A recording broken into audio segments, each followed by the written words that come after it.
Himachal high court ने पूर्व DGP Sanjay Kundu और एसपी कांगड़ा शालिनी अग्निहोत्री की रिकॉल एप्लीकेशन डिसमिस कर दी है और मामले को लेकर 1 सप्ताह में आईजी स्तर के अधिकारी की देखरेख में सिट गठित कर जांच करने के आदेश दिए हैं।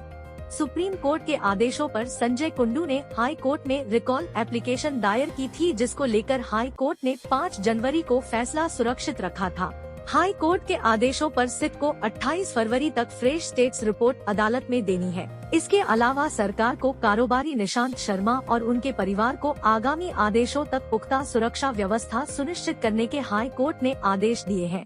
कहा गया है, देखिए, निशांत शर्मा जो पालमपुर निवासी हैं, उनके मामले में डीजीपी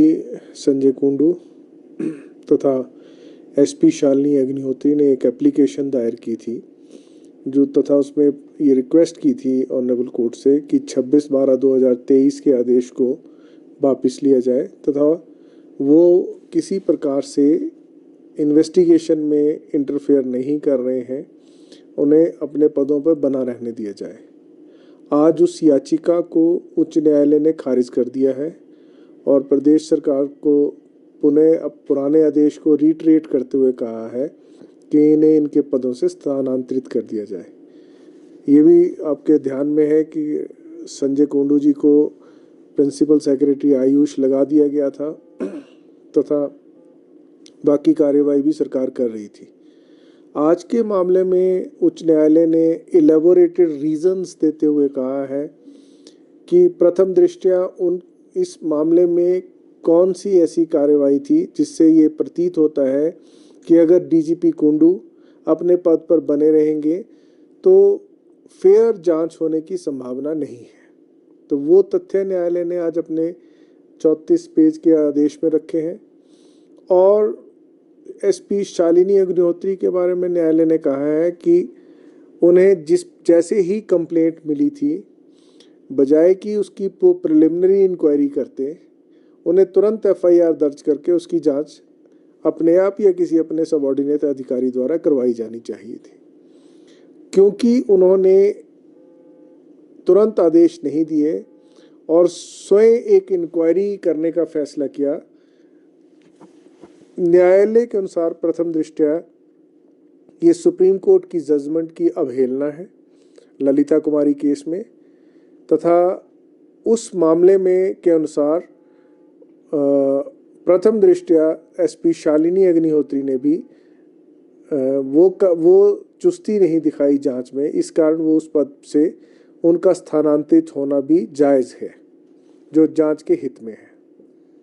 जिस तरह से माना जा रहा था कि सुप्रीम कोर्ट से उनको राहत मिली है, तो अब जिस तरह के आप बता रहे हैं तो ऐसा लगता है कि उनको यहाँ राहत नहीं मिली है। सुप्रीम कोर्ट में संजय कुंडू जी गए थे, उन्हें न्यायालय ने कहा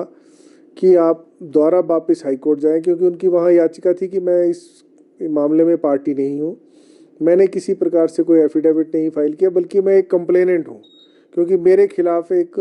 मामला बना है, मेरे खिलाफ एक मानहानि का मुकदमा बना है, निशांत शर्मा ने किया है ईमेल के द्वारा, तो मेरे मामले की जांच हो रही है। तो इस कारण वो उच्चतम न्यायालय गए थे, लेकिन सुप्रीम कोर्ट ने मेरिट पर ना एंटरटेन करते हुए वापस उन्हें कहा था कि वो हाई कोर्ट को अप्रोच करें, रिकॉल एप्लीकेशन डालें, अगर पिछला ऑर्डर हाई कोर्ट मॉडिफाई करने के लिए हाई कोर्ट से रिक्वेस्ट की जाए, और वही एप्लीकेशन पर आज सुनवाई होकर फैसला आया है। कोई एसआईटी गठित करने की भी बात कही है?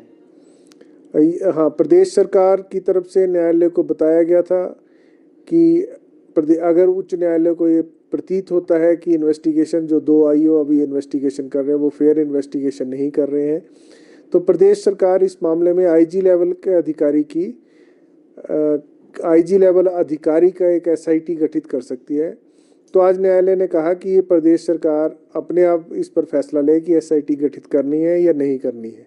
हम उसे बाध्य नहीं करते हैं। ये सिर्फ निशांत मामले की जांच के लिए है? जी,